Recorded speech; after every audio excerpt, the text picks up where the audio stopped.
Ancient time और after independence, ये दो भाग में इसको डिवाइड करके हम पढ़ते हैं।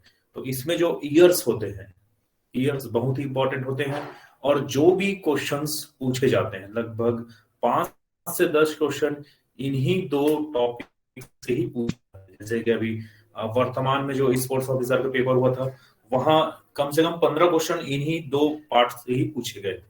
तो ये बहुत ही इंपॉर्टेंट चैप्टर है आपके लिए, इसलिए अच्छे से समझेंगे और नोट डाउन करते हुए लिखते चलेंगे। ठीक है, तो शुरू करते हैं कि physical education and physical activities in ancient time, mean प्राचीन समय में कैसे था। भारत की बात कर रहे हैं हम, क्योंकि विश्व की बात कर चुके हैं और दर्शन शास्त्र के बारे में भी बात कर चुके हैं और शारीरिक शिक्षा भी क्या है इसके बारे में भी हम बात कर चुके हैं। तो अब बारी आती है कि भारत में किस प्रकार शारीरिक शिक्षा जो है वो विकसित हुआ है और अभी मॉडर्न जनरेशन में कैसा चल रहा है। तो इसको वन बाय वन हम चर्चा करते हुए चलेंगे। तो स्लाइड के थ्रू चलना पसंद करेंगे कि बोर्ड के थ्रू चलना पसंद करेंगे? जैसा सर स्लाइड के थ्रू सर दोनों चलेगा। ठीक है, तो इसलिए इसीलिए बोल रहा हूँ कि लैंडस्केप में रखेंगे मोबाइल को। ठीक है, तो अच्छा से आपको मैं भी नजर आऊंगा और आपका प्रेजेंटेशन भी नजर आएगा। ओके, सो सबसे पहले हम प्राचीन काल को क्या कर देते हैं, विभाजित कर लेते हैं कि क्या क्या प्राचीन काल है और इन प्राचीन कालों में क्या क्या एक्टिविटीज कराए जाते थे। तो इसको वन बाय वन चलते हैं। सर्वप्रथम हम देखेंगे सिंधु घाटी की सभ्यता। आप सभी जानते होंगे सिंधु नदी कहाँ है? हमारे जो भारत का जो मैप होता है ना, जो भारत का जो मैप है, उस मैप के लगभग ऊपर वाला जो पार्ट होता है वही सब लगभग सिंधु घाटी सभ्यता के आधार पर माना जाता है। जो भारत का जो सबसे ऊपरी हिस्सा होता है, ठीक है, तो वहां से प्रचलित था सिंधु घाटी की सभ्यता। उसके बाद वैदिक काल, पूर्व हिंदू काल, उत्तर हिंदू काल, मध्य हिंदू काल और ब्रिटिश काल। आप यहाँ पर देख रहे होंगे मध्य हिंदू काल और ब्रिटिश काल, ये दोनों के बीच में गेप्स है। तो ये गेप्स में एक्चुअल में राजपूत काल, मुस्लिम काल, मराठा काल, ऐसे विभिन्न प्रकार के और भी काल हैं। तो वो उतना इंपॉर्टेंट नहीं है, जो इंपॉर्टेंस है उसको मैंने यहाँ पर आपके प्रेजेंट किया है। महाकाव्य काल भी इसी में आएगा। ठीक है, तो इसके ईयर्स को आप देख लें कि सिंधु घाटी की जो सभ्यता है वो 3250 ईसा पूर्व से 2500 ईसा पूर्व के बीच का जो समय है उसे हम सिंधु घाटी की सभ्यता कहते हैं। वैदिक काल 2500 से 600 ईसा पूर्व और पूर्व हिंदू काल 600 ईसा पूर्व से 300 ईस्वी। अब ईस्वी चालू हो गया। तो ईसा पूर्व क्या होता है? घटते क्रम में होता है। याद रखेंगे, ईसा पूर्व क्या होता है? घटते क्रम में होता है। और ईस्वी क्या होता है? बढ़ते क्रम में। ईयर का जो होता है ना, जैसे कि आप देख रहे होंगे ईयर, जैसे कि अभी 2020-22 चल रहा है, इससे पहले क्या था 21, तो बढ़ते क्रम में चल रहा है। तो अभी जितने भी ईस्वी चल रहे हैं ये सब बढ़ते क्रम में, याद रखेंगे। तो ईसा पूर्व क्या होता है? घटते क्रम में। तो 3250 से सिंधु घाटी, 2500 से 600 वैदिक और पूर्व हिंदू काल 600 ईसा से 320 ईस्वी। उसके बाद उत्तर हिंदू काल 320 ईस्वी से 1000 ईस्वी और मध्य हिंदू काल 1000 से 1787 और ब्रिटिश काल तो आप जानते हैं 1947 ईसा पूर्व, ईस्वी पूर्व, ईसा पूर्व नहीं ईस्वी पूर्व। ईस्वी मतलब 1947 मतलब आजादी के पूर्व की जो स्थिति है वो सब ब्रिटिश काल के अंतर्गत आएंगी। अब इन जो प्राचीन काल हैं, इन प्राचीन काल में क्या क्या खेलें जो हैं वो विकसित हुई है, तो इन खेलों के विकसित को हम वन बाय वन देखते हैं। तो सबसे पहले चर्चा कर लेते हैं सिंधु घाटी सभ्यता का। तो सिंधु घाटी सभ्यता में बोला गया है कि आप सभी परिचित होंगे, जैसे कि एक मूवी आया था, है ना, मोहनजोदारो करके एक मूवी आया था। आप सभी परिचित हैं? यस या नो? Yes sir. तो वो लगभग सिंधु घाटी के जो कुछ कुछ बातें हैं ना उसमें उल्लेख है उस मूवी में। तो सिंधु घाटी सभ्यता में उस टाइम नृत्य थोड़ा प्रचलित थे, पासा प्रचलित था, पशुओं की लड़ाई प्रचलित थी और मुक्केबाजी, ऐसे कुछ कुछ जो खेल्स हैं या कुछ कुछ गतिविधियां हैं वो उस समय बहुत प्रचलित थे, है ना। उसके बाद आता है वैदिक काल। तो इसमें एक सेंटेंस आप देख लिए होंगे, वैदिक काल में सूर्य नमस्कार। तो सूर्य नमस्कार का जो स्टार्ट है या शुरुआत जिसको हम बोल सकते हैं वो वैदिक काल से माना जाता है। ठीक है, जहां पर प्राणायाम भी डेवलप हुए, कुश्ती भी डेवलप हुए, धनुर्विद्या और तलवारबाजी, ऐसे विभिन्न प्रकार की जो खेल गतिविधियां हैं वो वैदिक काल से ही इसकी शुरुआत हुई है। उसके बाद आता है पूर्व हिंदू काल। तो पूर्व हिंदू काल में शिकार करना ज्यादा अच्छा माना जाता था उस टाइम। पासा, शतरंज, कुश्ती, रथों की दौड़, तीरंदाजी और जल संबंधी जो क्रीड़ाएं हैं जैसे तैराकी और विभिन्न प्रकार की क्रीड़ा वहां पर आयोजित किया जाता था। तो ये आपकी है पूर्व हिंदू काल। उसके पश्चात आता है उत्तर हिंदू काल। तो उत्तर हिंदू काल भी बहुत ही इंपॉर्टेंस है। ठीक है, क्योंकि यहाँ पर कुश्ती, तीरंदाजी, पर्वतारोही, तैराकी के अलावा एक तक्षशिला और नालंदा विश्व महाविद्यालय, ये दोनों नाम आप सुने होंगे शारीरिक शिक्षा के इतिहास में। तो ये दोनों संबंधित है उत्तर हिंदू काल से, इस बात को याद रखेंगे। नालंदा काल भी होता है और महाकाव्य के काल के अंतर्गत ये लगभग सब आते हैं। तो उत्तर हिंदू काल ये पूरा एक काल है, उसके अंतर्गत ये तक्षशिला और नालंदा महाविद्यालय आते हैं। उसके बाद आएगा आपका मध्यकाल, जिसमें जिम्नास्टिक का विकास हुआ, सूर्य नमस्कार और अच्छा से डेवलप हुआ, कुश्ती, मल्ल युद्ध, तलवारबाजी। तो ये निम्न खेल जो है वो मध्यकाल से संबंधित है। उसके बाद तो आप सभी परिचित हैं ब्रिटिश काल से, क्योंकि ब्रिटिश काल में जो मॉडर्न जो अभी जो गेम्स चल रहे हैं जैसे कि cricket, hockey, football, tennis, table tennis और विभिन्न प्रकार की खेल गतिविधियां जो आप अभी नॉर्मल टाइम्स में जो देख रहे हैं, ठीक है, वो सभी ब्रिटिश काल का ही देन है। ठीक है, जिसमें बहुत सारे डेवलप हो चुके हैं और विभिन्न प्रकार की खेल गतिविधियों को शामिल किया जा चुका है। तो ये आपकी प्राचीन काल के जो कालों में जो विभिन्न प्रकार की खेल गतिविधियां की जाती थी उससे ये स्लाइड्स है। ठीक है, तो आप सभी any doubt regarding this slide कि आगे बढ़े? Yes sir. ओके, चलो आगे बढ़ते हैं भाई। ठीक है, अब थोड़ा से हम जानते हैं कि जो खेलों में जब हम भाग लेते हैं, खेलों में जब हम पार्टिसिपेट करते हैं ना, तो जैसे कि कुछ कुछ बातें आती है कि अपने, जैसे हम विश्व के लिए खेल रहे हैं तो किसको रिप्रेजेंट करते हैं हम? जब विश्व में किसी पार्टिसिपेट करते हैं हम तो किसको रिप्रेजेंट करते हैं? अपने देश को। अपने देश को सर। है ना? और जब हम किसी महाविद्यालय की तरफ जाते हैं तो विश्वविद्यालय को प्रेजेंट करेंगे, है ना? देश के लिए जैसे देश में पार्टिसिपेट करने जा रहे हैं तो स्टेट को प्रेजेंट करेंगे, स्टेट में जा रहे हैं तो डिस्ट्रिक्ट को प्रेजेंट करते हैं। तो हम एक लेवल पे जाके खेलते हैं और खेलने के साथ साथ हमारे हम में बहुत सारे बदलाव आती है, लेकिन हम बदलाव में अपने व्यक्तित्व की जो भावनाएं होती, जैसे सामाजिक भावना जिसको हम बोलते हैं, या जैसे कि भेदभाव नहीं करना, तो ऐसे कुछ कुछ नेशनल इंटीग्रेशन होते हैं। ठीक है, तो वो सब क्या होती है, दूर होती है, स्पोर्ट्स से क्या होती है, दूर होती है। तो जैसे कुछ कुछ पॉइंट्स हैं, आप सभी परिचित होंगे इस पॉइंट से, जैसे कि खेलों में जात पात एवं धार्मिक का कोई स्थान नहीं है। आप सभी जानते होंगे, मतलब हर एक धर्म के लोग, हर एक जाति के लोग खेलों में भाग लेते हैं। ठीक है, उसमें ये नहीं वो देखा जाता कि आप हिंदू हैं, मुस्लिम हैं, क्रिश्चियन हैं या जो भी हैं, ये नहीं देखा जाता। खेल है मतलब खिलाड़ी जो भी है आप भाग ले सकते हैं। ठीक है, धार्मिक का कोई स्थान नहीं, हम उतना ज्यादा, अब पहले होता था, पहले बकायदा पूजा पाठ, बलि वगैरह सब चीज होता था। ठीक है, लेकिन अब धार्मिक प्रथा धीरे धीरे खत्म हो रही, सिर्फ ओपनिंग सेरेमनी करते हैं। और ओपनिंग सेरेमनी आप सभी देखे होंगे ओलंपिक का, अब थोड़ा सा दूसरे तरीके से होता है, पहले कुछ दूसरा तरीके से होता था। आप सभी पढ़ेंगे आगे मॉडर्न ओलंपिक और एंशिएंट ओलंपिक। तो एंशिएंट में जो कराने का तरीका था वो बलि प्रथा, पूजा वूजा, कई अलग अलग तरीके होते थे, और अब वैसा नहीं है। तो ऐसे धार्मिक का भी स्थान अब हट चुका है। ठीक है, और सामाजिक नैतिक गुणों का विकास होता है। खिलाड़ियों में क्या होता है कि एक दूसरे, जैसे हम विश्व के लिए जाके खेलते हैं, विश्व में जाके खेलते हैं भारत के लिए, तो वहां के कल्चर्स को हम देखते हैं, सीखते हैं, साथ ही साथ एक ब्रदरहुड, फैमिली नेचर, ऐसे सब कई तरीके से जो विकसित होता है हमारे में, ठीक है, व्यक्तित्व का, वो डेवलप होता है। तो इससे हम बोल सकते हैं कि सामाजिक नैतिक गुणों का विकास होता है। साथ ही साथ भाववाद एवं क्षेत्रवाद पर विजय, जैसे कि हम ज्यादा इमोशनल नहीं होते और ऐसा नहीं सोचते कि हम इस क्षेत्र से हैं तो हम अच्छे हैं, ऐसा नहीं, मतलब एक प्रकार से आप उसको पीछे छोड़ते हैं और अपने विजय की तरफ आगे बढ़ते हैं। ठीक है, आतंकवाद पर काबू पाने की कोशिश, आप सभी जानते होंगे और अच्छी से परिचित होंगे कि ओलंपिक की शुरुआत क्यों किया गया, क्यों ओलंपिक की शुरुआत हुआ? वजह? एनीबॉडी? आई थिंक अंतर्राष्ट्रीय स्तर पर हो रहे वॉर युद्ध को रोकने के लिए। Yes yes, this is a very important point.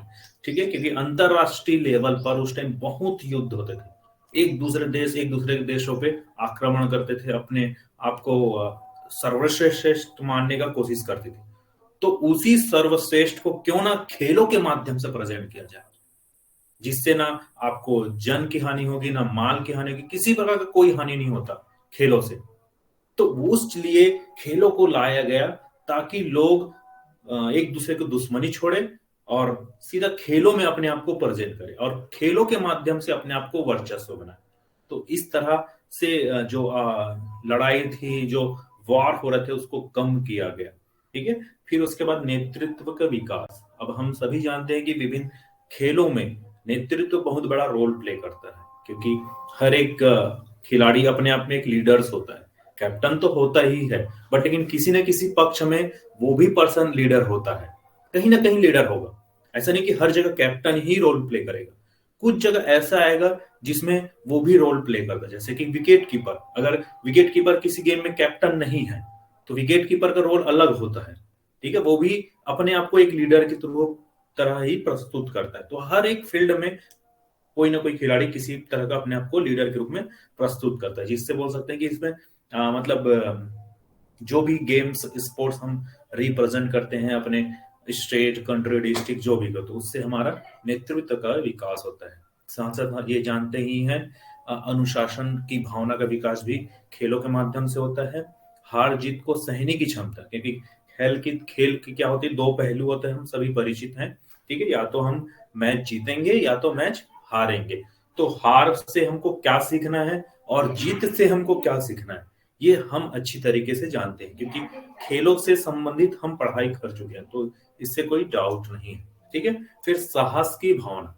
ठीक है, साहस मतलब अब जैसे कि आप डरते हैं, जैसे कि कहीं पार्टिसिपेट करने में ही शुरू में होता ही है, कॉमन है कि जैसे कि आपका, मैं बोलूं कि फुटबॉल में अब प्लेइंग 11 का डिसाइड हो गया। ठीक है, अब प्लेइंग 11 जैसे ही आपका नाम आता है, प्लेइंग 11 थोड़ा सा मन में थोड़ा सा भय आता है, अरे यार मेरा नाम आ गया करके। ठीक है, उसके बाद आप खुद स्ट्रेटेजी बनाते हैं अपने माइंड में, थोड़ा से साइकोलॉजिकल रूप से थोड़ा प्रेशर लेते हैं, प्रेशर लेने के बाद फिर मैदान में उतरते हैं, लेकिन फिर भी थोड़ा सा फियर आपके मन में रहता ही है, थोड़ा सा डर रहता ही है। तो धीरे धीरे जब आप पार्टिसिपेट करते हैं और खेलों में भाग लेते हैं, तो धीरे धीरे आप केवल जो साहस की भावना धीरे धीरे डेवलप हो जाती है और आप निडर होकर पार्टिसिपेट करने लग जाते हैं। फिर इन्हीं सभी बातों से बोलते हैं कि जो नेशनल इंटीग्रेशन है वो डेवलप होता है, मतलब आपके में एक सामाजिक भावना का बहुत ही अच्छा विकास होता है। ये कुछ पॉइंट्स हैं, इन पॉइंट्स को बताने का मतलब है कि खेल पीछे नहीं रहा है। और ये सभी क्वेश्चन क्या होते हैं, अब थोड़े थ्योरेटिकल बेस में क्वेश्चन पूछा है। अभी जो वर्तमान में जो पेपर हुआ था उसमें इसी तरह के क्वेश्चन पूछे गए, इसी तरह के भी क्वेश्चन बहुत सारे पूछे गए, क्योंकि अब जो पैटर्न है थोड़ा सा थ्योरेटिकल क्वेश्चंस कर रहे हैं।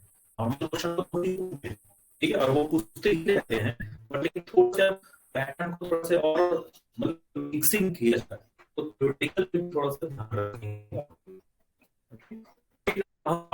स्वतंत्रता के पूर्व भारत में जो शारीरिक शिक्षा एवं जो गतिविधियां हुई है उसको ईयर बाय ईयर देखेंगे कि कैसे शारीरिक शिक्षा का विकास हुआ है, कैसे वो विकसित हुआ है।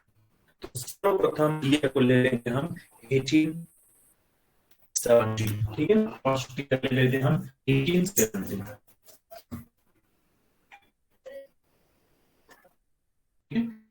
1870 में क्या हुआ, नई शिक्षा को केंद्र में क्या हो गया,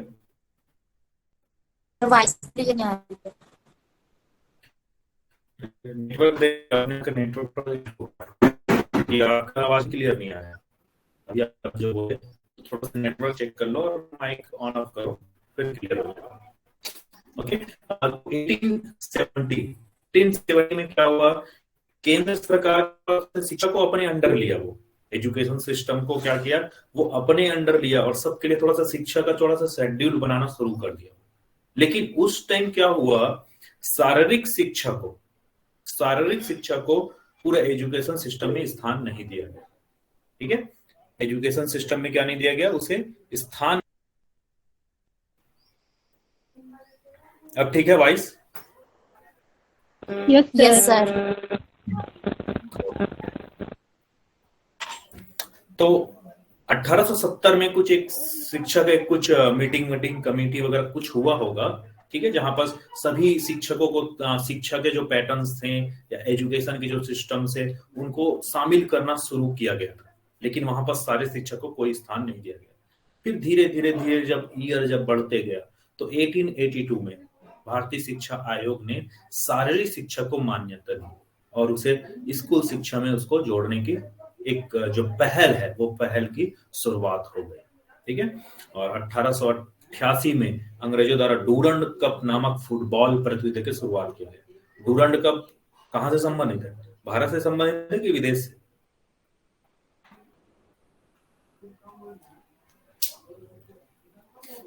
भारत से है सर। भारत से है, कंफर्म, डन।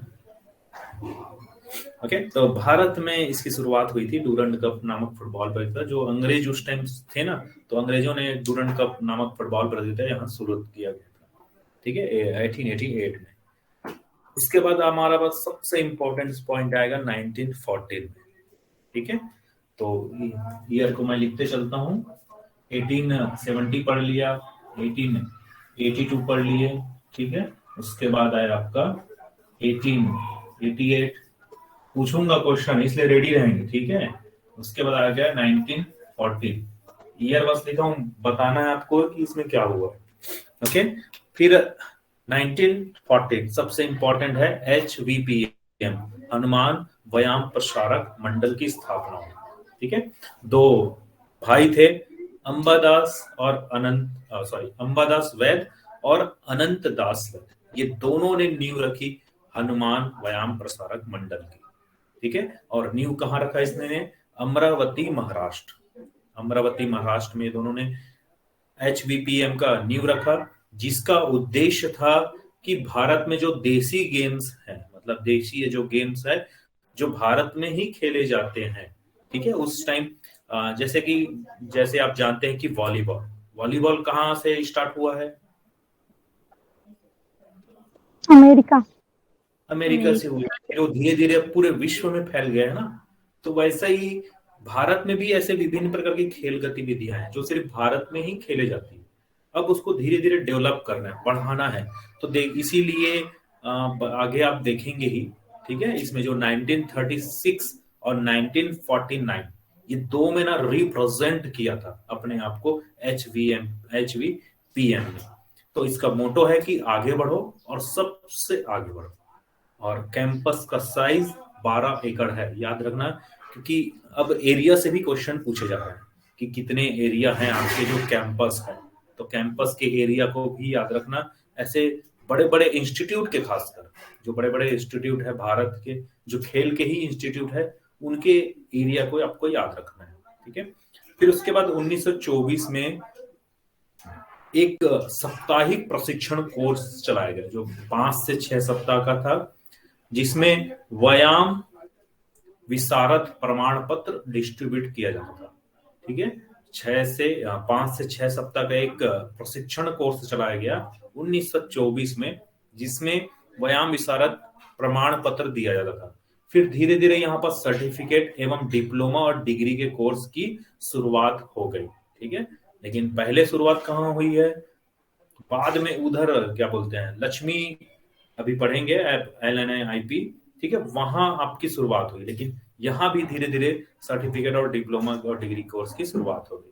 और ये जो दो मैं बातें बोल रहा था मैं, 1936 और 1949, ये दोनों में ना अपने आप को रिप्रेजेंट किया है। और रिप्रेजेंट क्या किया है? भारत के देसी खेलों को वहां पर रिप्रेजेंट किया है, कि दिखाया है कि भारत में यहाँ भी खेल की ये ऐसी खेल गतिविधियां हैं जिसको हम विकसित कर सकते हैं। तो ये अपने आप को प्रेजेंट किया था बर्लिन ओलंपिक 1936 में, और सेकेंड ओलंपियाड जो हुआ था स्कॉटहोम में, उसको रिप्रेजेंट किया था 1949 में। ठीक है, तो ये आपका हनुमान व्यायाम प्रसारक मंडल। उसके बाद देखते हैं सबसे और बहुत important YMCA, young mains Christian association. ठीक है, जो एक प्रकार से हम बोल सकते हैं एक संस्था ही है जो खेलों को डेवलप करता है, और खासकर विदेश में ही इसका फॉर्म हुआ था। तो इसलिए हम इसको पढ़ेंगे दोनों के थ्रू कि विदेश में कैसे ये फॉर्म हुआ है और भारत में कैसे आया, कब आया और कैसे इसका डेवलप हुआ। तो सबसे पहले हम देख लेते हैं कि YMCA इंडिया के बाहर कैसा था। तो इंडिया के बाहर YMCA इसकी स्थापना हुई 6 जून 1844 में। ठीक है, और इसका स्थान था लंदन, जो कि कहाँ है, इंग्लैंड में है। और इसका हेडक्वार्टर जिनेवा, आप सभी जानते होंगे कि स्विट्जरलैंड में बहुत से स्पोर्ट्स गतिविधियों के हेडक्वार्टर बनाया गया है ताकि सभी एक जगह मिल सके। अभी आप जानते होंगे कि अभी आप रायपुर अगर घूमने जाए, तो रायपुर अगर घूमने जाए ना, तो आप ऐसे दिखेगा आपको कि मोबाइल का मार्केट एक ही जगह है, ठीक है, ज्वेलरी का मार्केट एक ही जगह है, बुक डिपो का मार्केट एक ही जगह है। ऐसे ही दिखता है कि नहीं दिखता रायपुर में अब? Yes sir. Yes sir. ऐसी ही। तो उससे क्या होता है कि आसानी हो जाता है लोगों को ढूंढने में, वैरायटीज ढूंढने में, एक ही जगह मिल जाता है। ऐसा नहीं होता कि दूर दूर में है, ऐसा नहीं है। अब ऐसे ही डेवलपमेंट किया जा रहा है सभी जगह। ठीक है, तो उसी प्रकार खेलों के जितने भी जो संस्था हैं या जो भी एसोसिएशन है, वो सब का ज्यादातर जो हेडक्वार्टर है वो जिनेवा या स्विट्जरलैंड में और बहुत सारे जगह है, वहां इसको बनाया जा रहा है। ठीक है, और इसके संस्थापक थे जॉर्ज विलियम्स। ठीक है, याद रखेंगे। तो ये मैं सिर्फ बाहर की बात बता रहा हूँ, YMCA जो बाहर की कैसी स्थिति थी उसको याद रखेंगे। ठीक है, उसके बाद हम आएंगे इंडिया में। तो इंडिया में क्या हुआ YMCA, उसको देख लेते हैं भाई।